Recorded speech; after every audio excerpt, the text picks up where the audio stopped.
There's one habit that keeps people poor, and most don't even notice they're doing it. It's not spending money. It's not lack of talent. It's not your job. It's this. You avoid doing the hard thing, and instead choose the easy thing.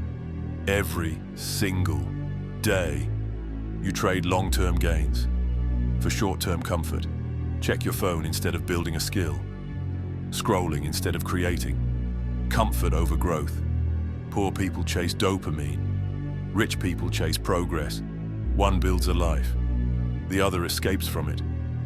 You're not poor because you can't succeed. You're poor because you avoid the one action that would change everything. The uncomfortable action. The difficult task. The thing you know you should do, but never start.